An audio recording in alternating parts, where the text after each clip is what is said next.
오늘 함께 나눌 말씀의 제목은요, 뱀과 정갈을 밟으라입니다.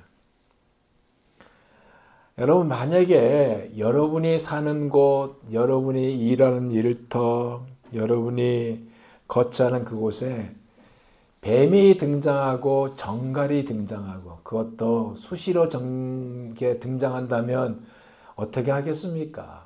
사람을 부르든가 경찰을 부르든가 아니면 그 자리를 떠나든가 그렇게 할 것입니다. 살지 못한다는 거예요. 근데 오늘 말씀의 제목을 보니까 이것을 밟으라 그랬습니다. 밟으라. 그 의미가 무엇일까요? 무엇을 가지고 이렇게 밟으라라고 하는 것일까요? 그 의미가 무엇인지 오늘 이것을 나누면서 우리 함께 은혜를 받고자 합니다. 성령 하나님께서 우리에게 이 뱀과 정갈을 밟아야 하는 것이 무엇인지를 깨닫게 해주리라 믿습니다. 아시다시피 일곱 나팔은요, 첫째 나팔부터 넷째 나팔까지 그 재앙의 대상이 있는데 그 재앙의 대상이 자연계 그리고 천체 우주였다는 것을 우리가 알 수 있습니다. 그리고 다섯째 나팔부터 일곱째 나팔이 남았는데 이 다섯째 나팔부터는 재앙의 대상이 누구냐면 바로 인간이다. 인간 그 자체예요. 그래서 오늘 우리가 말씀을 봐서 알겠지만 그 표현이 뭐라고 표현되어 있냐면 화라고 표현되어 있습니다. 사실 오늘 본문은요, 바로 이겁니다. 5개월 동안 귀신들이 인간을 괴롭힌다 그 얘기입니다. 한마디로. 그러면서 이것이 첫째 화이고 활동 무대가 하늘에서 이렇게 펼쳐지는데 12절에 보니까 이것이 지나갔으나 이후에 화 둘이 있다고 말하고 있는 것을 우리가 봤습니다. 그죠? 쉽게 말하면 이 일이 5개월 동안 진행되는데 그 이후에 2개가 더 남아있다 그 얘기입니다. 오늘 본문은 크게 2개로 구성이 되어 있는데 그것의 하나는 1절에서 6절까지 하나님의 인침을 받지 아니한 사람들에 대한 말씀을 하고 있고 마지막은 7절에서 12절까지로 사람들을 해하는 권세가 있더라라는 것이 이 2개의 구성으로 이루어져 있습니다. 이제 본론으로 한번 들어가 봅니다. 1절에 이렇게 말하고 있습니다. 다섯째 천사가 나팔을 불매 내가 보니 하늘에서 땅에 떨어진 별 하나가 있는데 그가 무저갱의 열쇠를 받았더라. 다섯째 천사가 나팔을 불자마자 요한은 심판에 관한 또 다른 환상, 즉 또 다른 별이 하늘에서 떨어지는 것을 본 것입니다. 이 떨어진 별에 대해서 학자들 사이에는 2가지 해석을 하고 있어요. 하나는 뭐냐? 이 떨어진 별이 바로 사탄이다라고 해석하는 것이 있습니다. 사실 별은요, 성경에서 종종 상징적으로 쓰이는 단어입니다. 그래서 중요한 인물을 가리킬 때 별이라고 하고 또한 사탄을 말할 때도 별이라고 그러고 왜냐하면 계명성 나오잖아요. 천사에 관해서 이야기할 때도 별이라고 그러고 교회의 인간 지도자들에 대해서도 별이라고 그러고 광명한 새벽별이신 예수 그리스도 자신을 가리킬 때 이 단어를 사용하기도 합니다. 그런데 오늘 본문은 누구에 해당되느냐? 바로 사탄에 해당되는 말씀이에요. 왜냐하면 땅에 떨어졌다는 이 동사가요, 하늘에서 쫓겨났다라는 의미를 품고 있기 때문에 그렇습니다. 예를 들어 이사야서 14장 12절에 보면 너 아침의 아들 계명성이여 어찌 그리 하늘에서 떨어졌으며 라고 이 별이 떨어졌다는 묘사를 하고 있거든요. 그렇기 때문에 사탄이다라는 그러한 해석이고, 또 다른 해석은, 두 번째 해석은 천사인데, 땅에 떨어졌다는 이 단어가 하늘에서 내려왔다는 의미를 포함하고 있기 때문에 천사다라고 해석하는 경우가 있습니다. 그러나 오늘 본문은 바로 사탄입니다. 그런데 이가 어떤 고난을 받았냐? 무적행을 주관하는 고난, 즉 열쇠를 받았다라고 기록하고 있습니다. 무적행이라는 의미는 뭐냐? 죽은 자가 있는 곳을 가리키는 관용구예요. 그래서 뜻이 깊음, 구덩이라는 의미가 있습니다.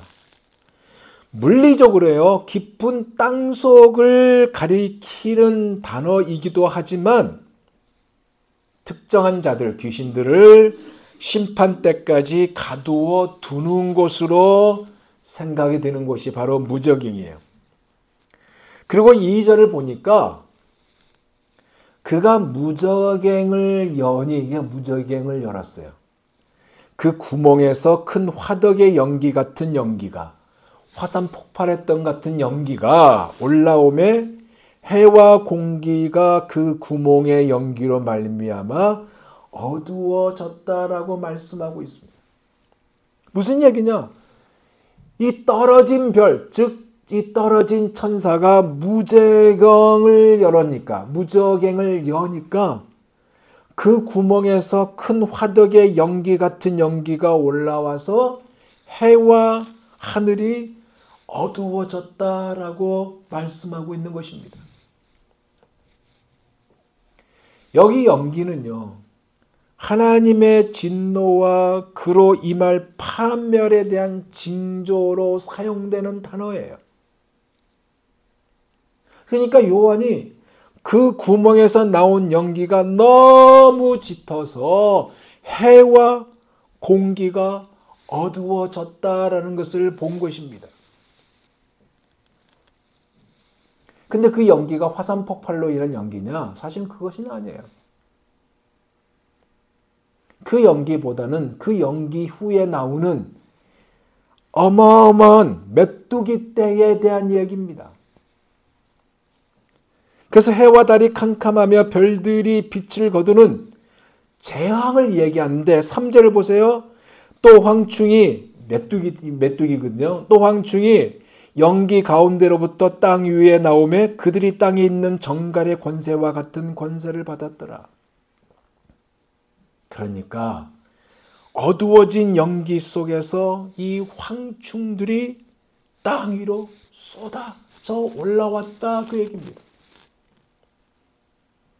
이 황충은 바로 메뚜기를 가리킨다고 그랬어요. 요엘서 1장에서 2장에 보면 이 메뚜기에 대한 이야기가 나옵니다. 그리고 하나님께서 예굽에 내린 8번째 재앙도 이 메뚜기에 대한 재앙이에요. 지금 이것을 상기시키고 있어요. 그림이 그려지죠. 즉 파멸과 위협의 상징이고 하나님으로부터 정갈의 권세와 같은 권세를 이들이 받았다라고 말씀하고 있습니다. 근데 이 말씀에 교훈이 있어요. 무슨 교훈이냐? 이렇게 떨어진 별이요, 이 황충이요, 하나님과 상관없이 자기가 원하는 대로 무엇이든 할 수 있는 것이 아니라 하나님께서 허용하지 않으면 아무것도 할 수 없다는 것이 여기에 주는 교훈입니다. 사실 요한은 이 세상에 사용되는 이미지를 사용했어요. 직접 상응되지 않은 영적 실체를 이렇게 이 세상이 사용하는 언어로 묘사했다, 이 얘기입니다. 메뚜기 떼, 그냥 한두 마리가 아니고 엄청난 많은 떼, 모든 것을 폐허로 만드는 대단한 위력을 가진 존재입니다. 한마디로 두려움의 대상이 바로 메뚜기 떼예요. 여러분 유튜브에서요 메뚜기 떼 피해라는 영상을 한번 찾아보세요. 그러면 그 메뚜기 떼가 피해를 어떻게 입혔는지를 보여줄 것입니다. 최고 400평방미터에 달하는 지역을 덮어버리는 것이 바로 엄청난 메뚜기 떼입니다. 근데 이 메뚜기 떼가 일반 메뚜기와 다르다고 그랬어요. 뭐가 달라요? 훨씬 심각하고요. 정갈처럼 피해자를 쏠 수 있다라고 말씀하고 있습니다. 그래서 오늘 말씀에 권세를 받았다, 즉 허락을 받았다라고 기록하고 있고 천방지축처럼 보여도 하나님의 허락 없이는 그것들이 아무것도 할 수 없었다는 사실입니다. 4절에서 5절 이렇게 말합니다. 그들에게 이르시되 땅의 풀이나 푸른 것이나 각종 수목은 해하지 말고. 메뚜기는 풀이나 수목 모든 것을 갉아먹어요. 근데 그것을 먹지 말고 해하지 말고 오직 이마에 뭐요? 하나님의 인침을 받지 아니한 사람들만 해하라 하시더라. 그러나 그들을 죽이지 못하게 하시고 5달 동안 괴롭게만 하게 하시는데 그 괴롭게 함은 정갈이 사람을 쏠 때 괴롭게 함과 같더라. 2020년이요. 최근이죠. 동아프리카에 메뚜기 떼가 등장했는데 8천만 마리가 등장했대요. 그래서 8천만 마리가 훑어 지나가는데 3만 5천 명이 먹을 작물을 하루에 다 먹어 치웠다는 기록이 있습니다. 이렇게 무서운 존재. 한마디로 공포의 대상이 메뚜기 떼예요. 근데 이들이 식물을 먹는 것이 아니라 식물을 공격한 것이 아니라 누구를 공격? 사람을 직접 공격했다라고 기록하고 있어요. 4절을 다시 보세요. 땅의 풀이나 푸른 것이나 각종 수목은 해하지 말고 오직 이마에 누구? 하나님의 인침을 받지 아니한 사람들만 해하라. 그러니까 누구를 공격했어요? 특정한 사람들, 즉 오직 이마에 하나님의 인침을 받지 아니한 사람들을 공격하라 그랬습니다.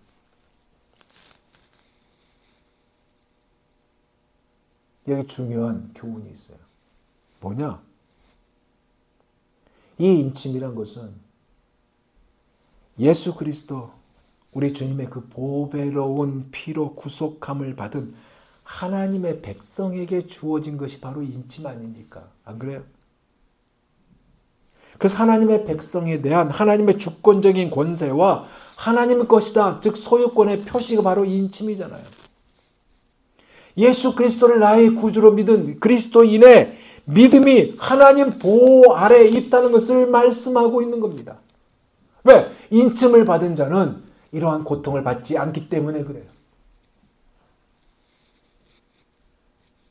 여하튼 괴롭힌 권세는 받았는데 죽일 수 없다고 그러잖아요. 그것도 5달로 제한하셨다라고 했네요. 이 5달의 고통이 가벼운 고통일까? 결코 가벼운 고통이 아니다라는 사실을 6절에서 우리가 엿볼 수 있습니다. 6절 보세요. 그날에는 사람들이 죽기를 구하여도 죽지 못하고 죽고 싶으나 죽음이 그들을 피하리로다. 무슨 얘기예요? 5달 동안의 고통에 시달리는데 죽음을 구할 정도로 극심한 강도의 고통이었다고 얘기해요. 그러나 죽지 못한다. 죽는 것을 허용하지 않으셨다. 죽고 싶어도 죽을 수 없는 극심한 고통이 5달 동안이나 이어진다. 그렇게 말하고 있습니다. 이렇게 고통을 주는 이 존재에 대한 모습을, 모양을 7절에서 10절에 기록하고 있는데 봅시다. 이 메뚜기 떼를 더 자세히 묘사하고 있어요. 황충들의 모양은, 메뚜기들의 떼의 모양은 전쟁을 위하여 준비한 말들 같고 그 머리에 금 같은 관 비슷한 것을 썼으며 그 얼굴은 사람의 얼굴 같고 그 여자의 머리털 같은 머리털이 있고 그 이빨은 사자의 이빨 같으며 또 철 호심경 같은 호심경이 있고 그 날개들의 소리는 병거와 많은 말들이 전쟁터로 달려 들어가는 소리 같으며 또 정갈과 같은 꼬리와 쏘는 살이 있어 그 꼬리에는 5달 동안 사람들을 해하는 권세가 있더라. 그러니까 모양이요 전쟁을 위하여 준비한 말들과 같다 그랬어요. 그러니까 이 말은 뭐냐면 재앙이 전체적이라는 것을 말하고 있고요. 머리에 금관 같은 비슷한 것을 썼다고 그랬잖아요. 그러니까 금관이 아닌 비슷한 것을 썼다. 바꿔 말하면 이들의 권세가 최종적인 권세가 아니다라는 것을 밝히고 있고요. 그리고 얼굴이 사람의 얼굴 같다. 뭐예요? 모든 악한 존재들의 욕망이 그 안에 들어있다. 그 얘기입니다. 머리털은 여자의 머리털과 같아 사람의 얼굴에 대한 이미지를 심어주고 있죠. 이빨은 사자의 이빨, 맹렬한 식욕을 가지고 있다. 그 말이에요. 근데 그것만 있는 것이 아니라 철 호심경 같은 호심경이 있다. 이게 무슨 말이냐면 이 전쟁을 나가는 군마들 있잖아요. 군마들 옆구리에 또 등에 보호하기 위해서 공격할 틈이 없도록 만드는 씌우는 것이 있어요. 그것이 호심경이에요. 근데 그게 철로 돼 있어요. 강력한 존재다. 그 얘기입니다. 근데 이들이 날 때 병거가 많은 말들이 전쟁터로 달려 들어가는 소리, 날개 소리가 이런 날개짓을 할 때 이런 소리가 난다. 그 얘기입니다. 심지어 정갈과 같은 꼬리와 쏘는 살이 있다라고. 정갈처럼 계속 독침을 쏘니까 5달 동안 사람들이 고통스러워한다. 그 얘기입니다.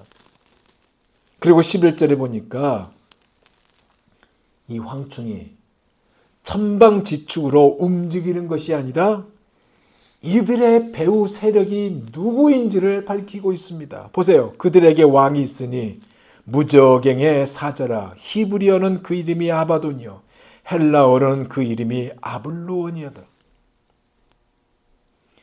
황충을 다스리는 왕이 있는데 무저갱의 사자래요. 그 이름이 아바돈 히브리어로, 헬라어로는 아블루온. 이 모두 다 같은 단어예요. 의미가 뭐냐? 파괴자라는 뜻입니다. 파괴자. 그러니까 배후 세력이 파괴자 사탄이고 사탄이 사람들을 5달 동안 고통스럽게 하는 우두머리다. 그 얘기입니다. 사랑하는 여러분, 이 우두머리가 지금도 우는 사자처럼 우리에게 달려들어 삼키려고 한다는 이 사실을 여러분 잊지 마시기 바랍니다. 두루 다니며 삼킬 잘 찾고 있다고 그랬어요. 그러면서 마지막 12절에요. 첫째 화는 지나갔으나 보라 아직도 이후의 화 둘이 이르로다라고 말씀을 마무리하고 있습니다. 무슨 얘기냐면 5째 나팔 심판을 요약하고 있는데 그 다음에 2 나팔 심판이 기다리고 있다. 소개하고 있는 거예요.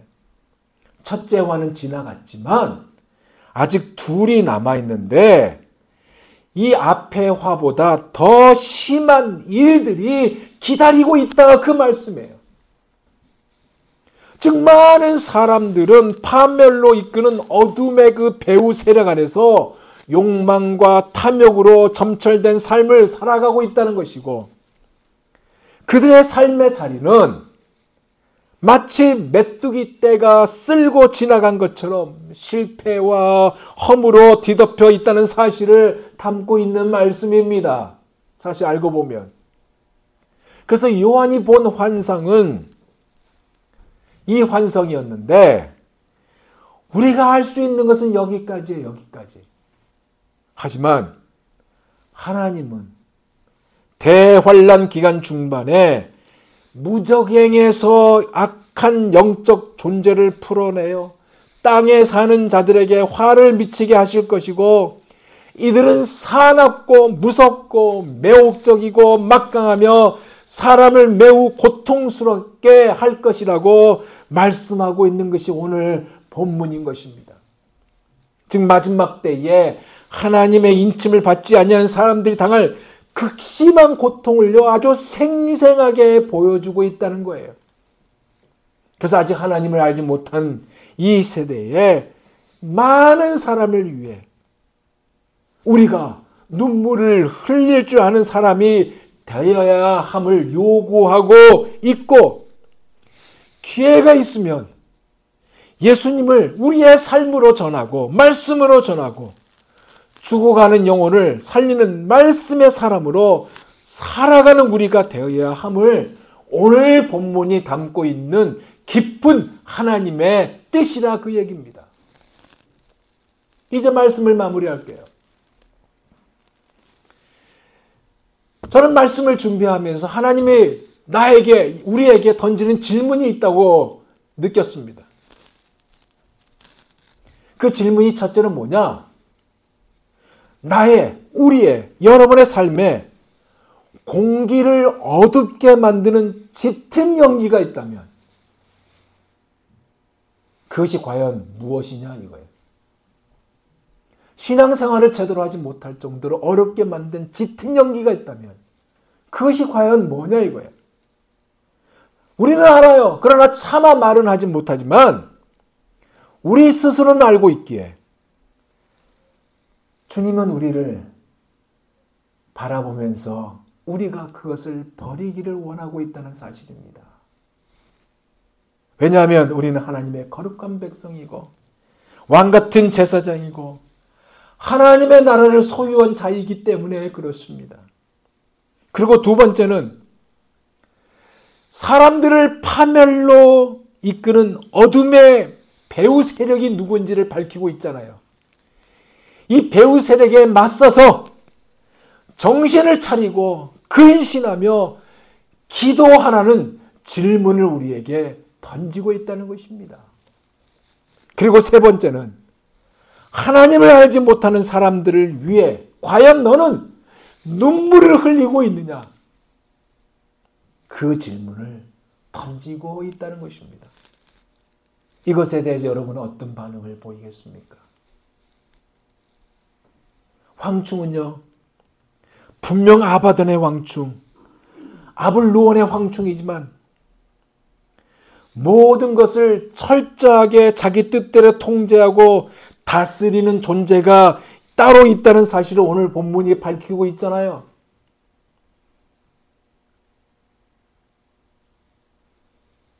누굽니까?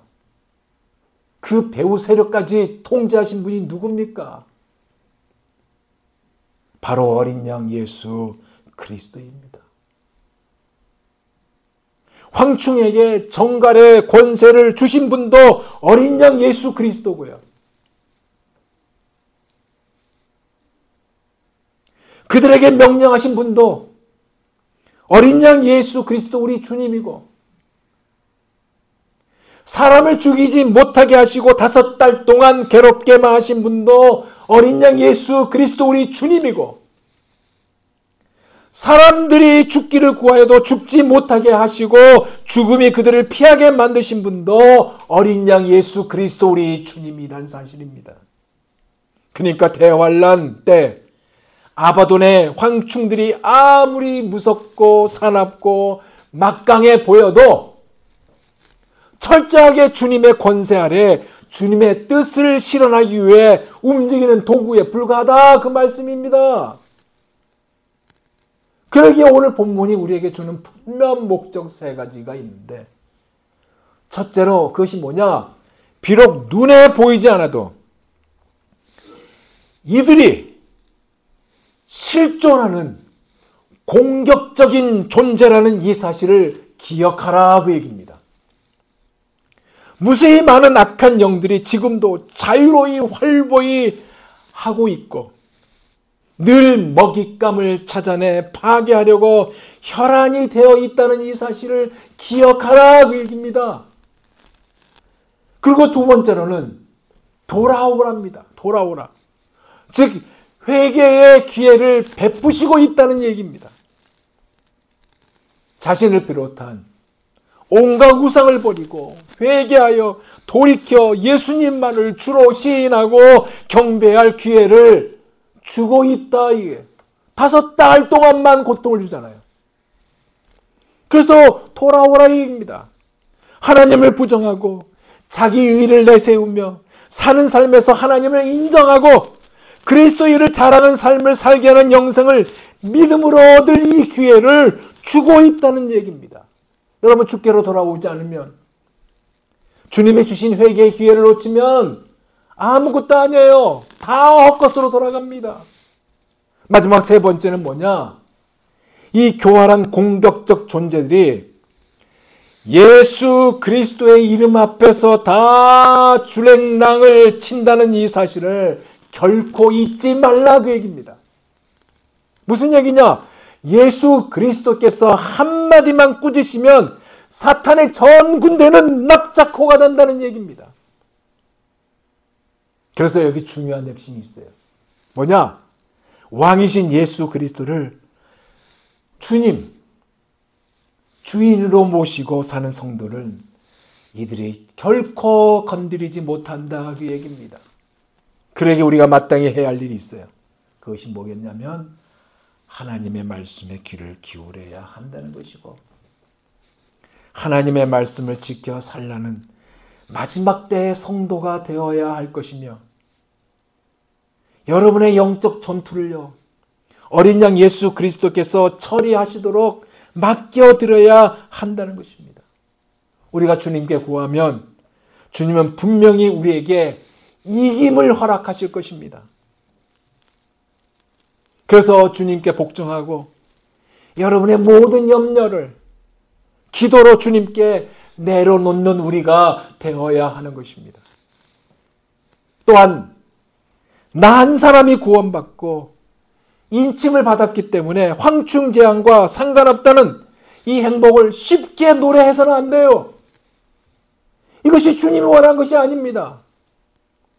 세상 모든 민족이 하나님을 알기를 원하는 것이 하나님의 마음이에요. 주께 돌아오기를 원하고 있다는 얘기입니다.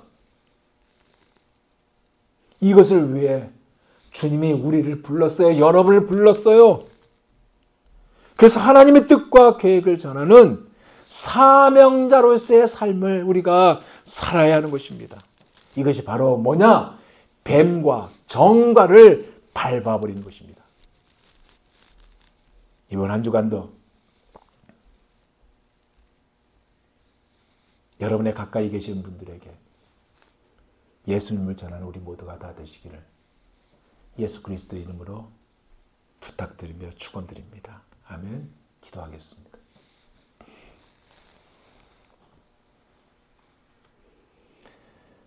하나님 아버지,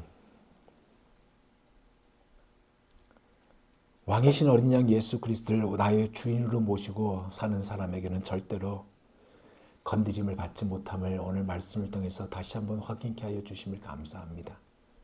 인침을 받았는데 인침을 받은 이것으로 인해서 우리가 만족하고 누리고 끝나는 것이 아니라 다른 형제들도 그리스도의 인침을 받을 수 있도록 복음을 전할 수 있는 우리 모두가 되게 하여 주옵소서. 우리가 하나님의 말씀에 귀를 기울이고 하나님의 말씀을 지켜 살려는 마지막 때의 성도의 삶을 멋지게 살아가 주 앞에 서는 날 잘했다 칭찬받는 사랑하는 주의 백성들 다 되게 하여 주옵시고,